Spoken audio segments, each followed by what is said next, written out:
Okay, thank you so much. Now let's listen to Alan Sepon from Stars Photo. Hi, Kimi and Jerome. Congratulations sa your endorsement. Together, sa Botejo. So, tanong ko lang, kasi sa dinami-dami ng mga pelikulang ginawa ninyo before kayo kisal, di ba? Kumbaga halos lahat ng genre na gawa niyo na. May mga pangarap pa kayong genre na gustong gawin sa susunod yung project together na hindi nyo pa nagagawa in your career together. Ako, together, psychological, thriller, dramedy, ang daming genre. But something out of the box, I think, for me and for Jeff, na medyo mahirap makakuha ng ganong klaseng material. But sa dami ng magagaling nating manunulat at director, hindi na malabo. So it's always been a dream for me and Jeff. Nagawa nga po namin ang Ikaw-Takotang ending, which is a drama action na kasama sa pagsulat at pagdirect ng aming kaibigan na Irene Villamor, no? So, hindi malabo na hopefully mangyari yung dream na yun. Jerome. Ako, ngayon ko lang naisip. Actually, kahapon ko lang naisip. Since it's the Cinemalaya Film Festival week, right?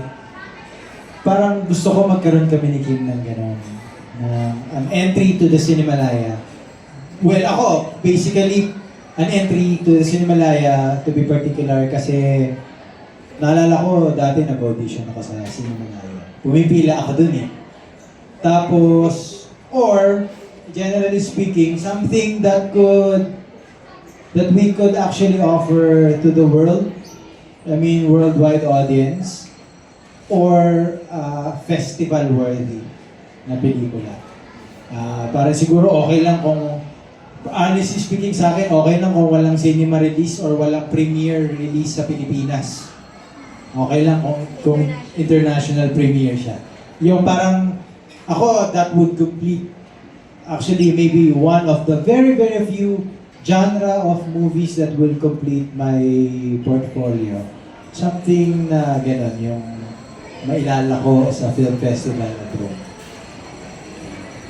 Thank you. Yung second question ko, parang after the wedding, madami ding naging curious. How was your 1 week after the wedding? Kumbaga, di ba, parang ano yung pinagkaiba? Kasi magkasama naman kayo before your wedding. Pero ano yung pinagkaiba ng 1 week nyo ng pagtapos ng kasal ninyo? May mga misunderstanding na ba? Or nasa sweetness pa rin ba? Parang yan. 1 week after. Dahil po nangyari, sir, medyo nag-rewind lang po ako. Dahil si Je nagtrabaho agad. On the set ko ba agad? Hindi naman. Nagpe-prepare na siya magtrabaho. Ako naman, anong ginagawa ko nun? Ako po ay inaasikaso ko kasi kami ay papuntang Thailand. Yung time na yun. So, inaasikaso ko yung mga bagay-bagay na maiiwan, mga ganyan. Very housewife things.